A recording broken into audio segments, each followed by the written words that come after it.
Assalamualaikum warahmatullahi wabarakatuh. Hello everyone. We are from the group of five. We'll explain the application of radioactivity in the surrounding environment. One of which is the airport environment.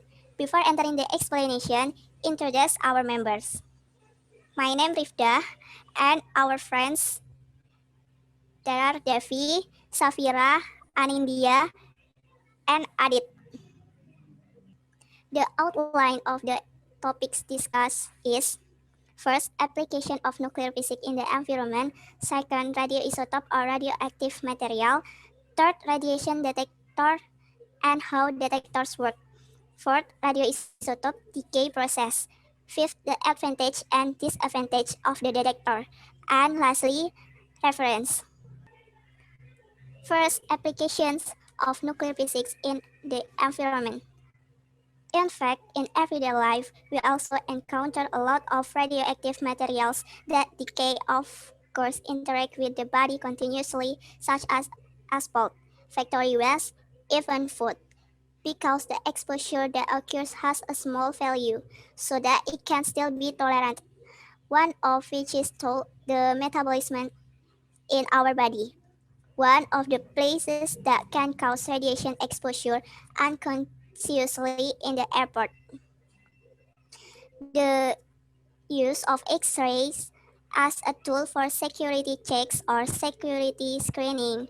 The security screening will work without opening the package of luggage to prospective passengers, namely with fluoroscopy system.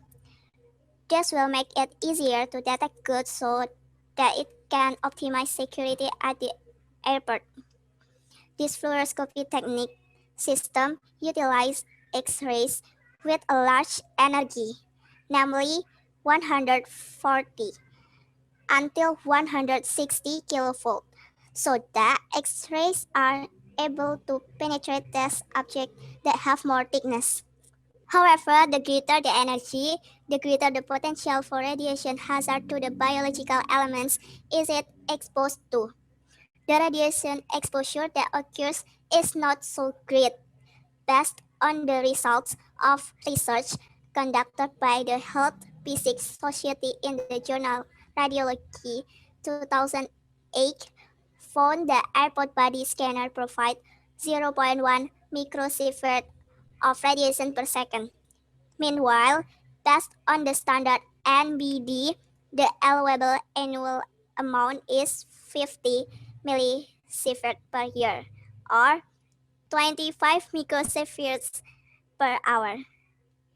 So, the exposure given to the environment around the fluoroscopy X-ray device is more dangerous for officers who have to keep watch around the scanner. If for 8 hours of work, it will be exposed as much 8 hours for 100 people, then 80 microsieverts of exposure will be. But if you work for a week, of course the radiation exposure is greater. Meanwhile, greater exposure to radiations can also occur during the flying position as started by Nelson that during the flight itself. A person is also exposed to greater radiation than airport scan. 1 minute on a plane is at least the same as one airport X-ray scan. The second topic, radioisotope or radioactive material. In this instruction system, the radiation exposure is equal to 300 kilo electron volt, so a detector is needed. It can detect radiation emission with greater sensitivity. The radioactive material used in the detector to measure radiation exposure with high energy is cesium-137. Cesium is an alkali metal, which is a very reactive metallic element from its nature.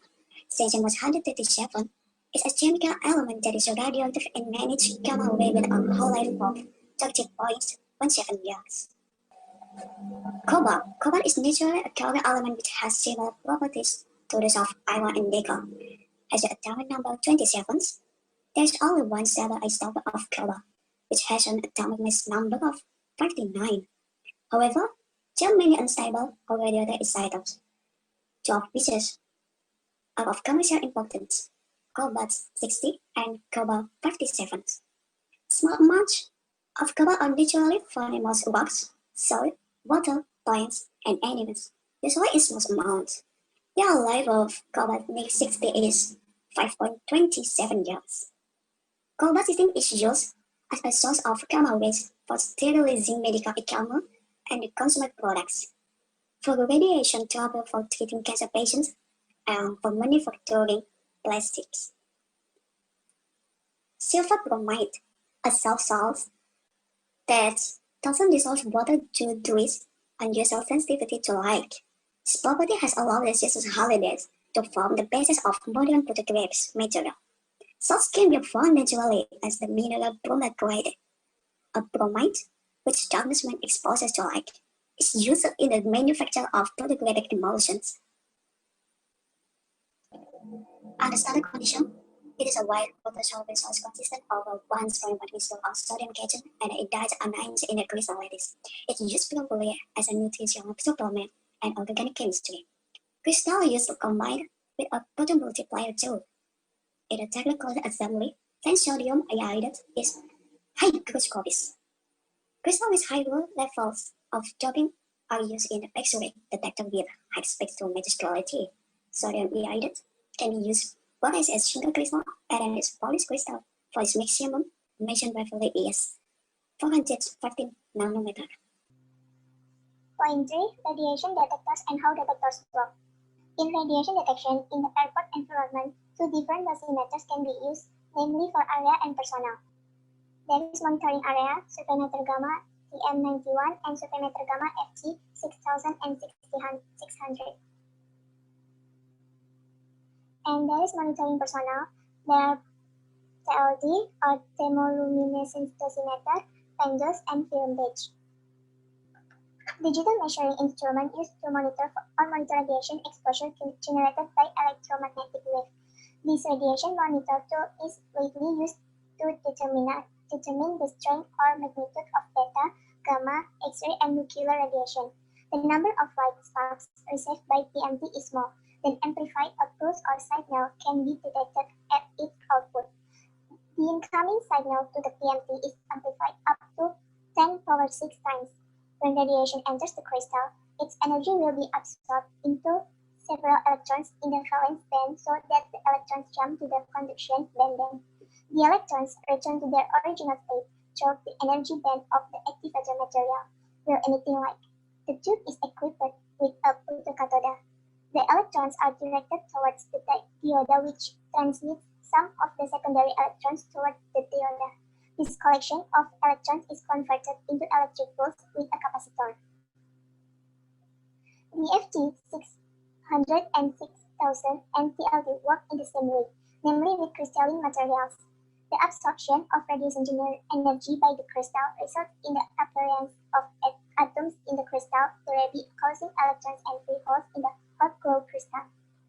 These electrons are captured by the transmitter in a crystal lattice, so that they can block the generation of energy in the crystal. The crystals that are heated can release the generated energy as light. Measurement of light output as temperature increases.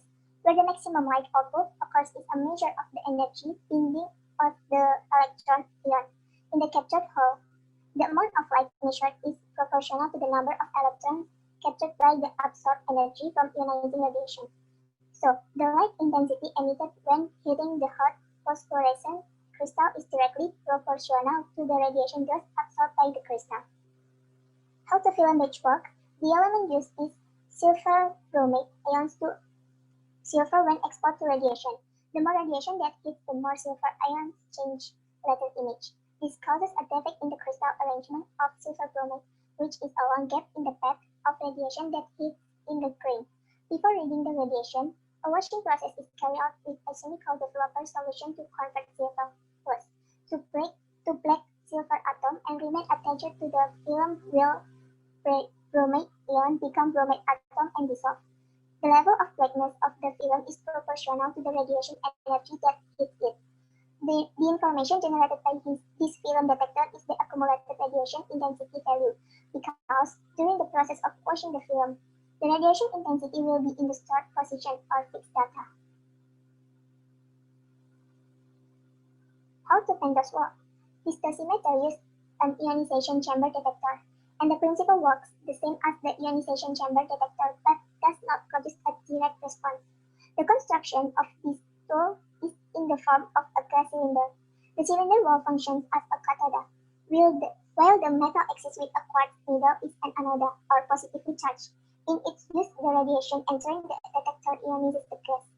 The ions will move the anode and cathode, which will reduce the potential difference in the quartz needle and cylinder wall, resulting in a pointer needle drift.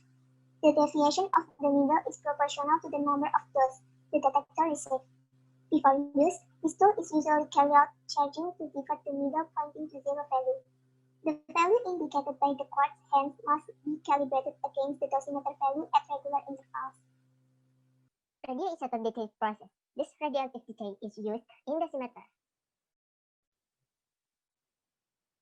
The decay that occurs can produce several decay particles such as alpha, beta, gamma, and then X-ray.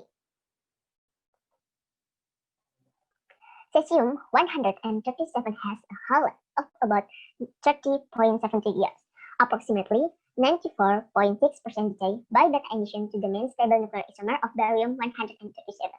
The rest directly followed the basic condition of barium-137, which were stable. The stable barium has a half-life of about 153 seconds and is responsible for a gamma ray emission in the cesium-137 sample. Barium-137 decay to the ground state by the emission of the photon energized by 0.67 mega electron volts, as many as 85.1% of the 137 cesium decay causes gamma ray emission in this way. 1 gram of the cesium-137 has 3,250 terabecquerel activity.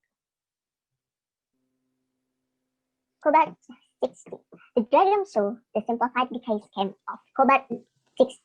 The mine beta decay transition it shows the probability of an intermediate energy level population of 2.1 mega electron volt of beta decay is 0.002%, with a maximum energy of 665.26 kilo electron volt. The transfers of energy between the three level products 6 different gamma ray frequencies. In the diagram, two important points are highlighted. The internal conversation energy is well below the primary energy level. Together are the nuclear isomers of cobalt-60, together with a half of 10,467 minutes. It decays with an internal nickel-60 joint transition, emitting 58.6 kilo electron volt gamma rays, or with a low probability 0.22% by beta decay to nickel-60. Sodium iodide. This material is a type of radioisotope. Iodide-131 is a radioisotope, one of which is available in the form of a sodium iodide component. Iodates, including sodium iodide, are oxidized by atmospheric oxygen to molecular iodine. Water accelerates the oxidation process, and iodide can also produce iodine by photooxidation.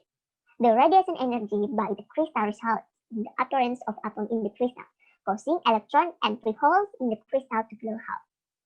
Silver bromide. When the film or photopaper is exposed to light, there will be a reaction AGBR as the AGBR star. The star signs indicate that the AGBR is excited by light. If the film that has been used and is exposed to the light is washed in a developer solution, there will be a reaction to AGBR star plus light as the 2Ag silver plus 2 HBr plus light. The light developer flakes or hydroquinone on this case acts as reducing agent. So in that fraction, a redox reaction process occurs.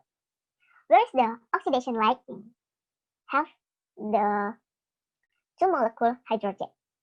And then the reduction to AGBr plus 2 electron as to 2 AGBr as light. Silver halide emulsion, usually bromide, silver bromide in gelatin. In the process of making black and white beads, if the film is exposed to light, the silver bromide grains are activated according to the level of light hits them. The film has been exposed to the light when introduced a weak reduction agent as a metal. angle, and hydroquin light. The silver Barnard trains are activated to form a black metal silver. The stronger the light intensity, the more black metal occurs. If the weaker the light intensity, the less black metal is formed. The fifth is the advantage on disadvantage of the detector. In the use of radiation tool, the equipment maintains the height enough when the needs the calibration of control and the function of the tool. Some of the tools used both in area monitoring tool and personnel have their respective function and measurement so that some advantage on disadvantage using this tool are found. The first one is the advantage of the detector monitoring area. The survey meter TM91, the measuring range is up 0.5 until 19.99 microsievert per hour or 50 until 1999 microrem per hour. Display range is 0.01 until 90.99 microsievert per hour or 1 until 1999 microrem per hour. The test radiation is a beta and gamma ray. The energy dependency is 30 kilo electrovalency and until 1.3 mega electrovalency. The sampling rate is 20 seconds per time, and alarm function is setting standard alarm is 0.5 microsievert per hour, and it can be setting 0 until 90.999 microsievert per hour. The second one is a survey meter or F6600. The test radiation is gamma ray, soft or hard beta X-ray, and flow detector. And energy dependency is 0.5 until 3 mega electrovalency. Sampling rate is less than uh, 10% in 20 microsievert per hour. Alarm function is setting standard alarm less than 3 seconds, uh, 10 microsievert per hour. The measuring range is 0.01 microsievert per hour until 10 meter sievert per hour, and display range is 0.01 microsievert until 1990 sievert. And the second one is the advantage of the detector monitoring personnel. The first one is TLD. TLD is capable of measuring a large dose range compared to film dosimeters. Sensitive to dose and able to measure dose as low as 0.01 microsievert, can be read directly when they send the dosimetry laboratory, and can be reused after reading the dosimetry laboratory. The second one is a PENDOS. The film dosimetry is a very simple and inexpensive personal dose monitoring tools. Film dosimetry produce a permanent dose result, and the film dosimeters can be used to measure and record radiation exposure due to gamma ray, X-ray, and beta particle. The third is film batch. The film dosimetry is very simple and inexpensive personal dose measuring tools like a pen dose, and film dosimetry can produce a permanent dose result. And the last, film dosimeters can be used to measure and record radiation exposure to the gamma ray, X-ray, and beta particle. And now is disadvantage of detector monitoring area. The first one is a background dose. A measuring of the area is requirement and must be calibrated periodically using battery source so that contamination of ion interaction is greater. Interaction with ambient compounds such as oxygen is very easy. And the last, still portable or decrease the voltage source. And the last is disadvantage of monitoring personnel. The first one is TLD. TLD cannot be read back after being processed or test by a TLD reader. And then after the TLD was processed or tested, the TLD dose was 0. And last, required a reading aid or TLD reader. And now film batch. The result of film dosimetry reading cannot be immediately known, but must be sent and processed by the dosimetry laboratory. The film dosimetry can only be used for single use, so it cannot be reused. The last but not least is PENDOS. PENDOS cannot restore dosage information that has hit it for a long time because it's poor accumulation of property. Now we into the reference. Our presentation is referenced by these three reference. Now the reference is relating to our material is that the three reference that we use. So enough for our presentation. That's all for our explanation. Thank you and See you.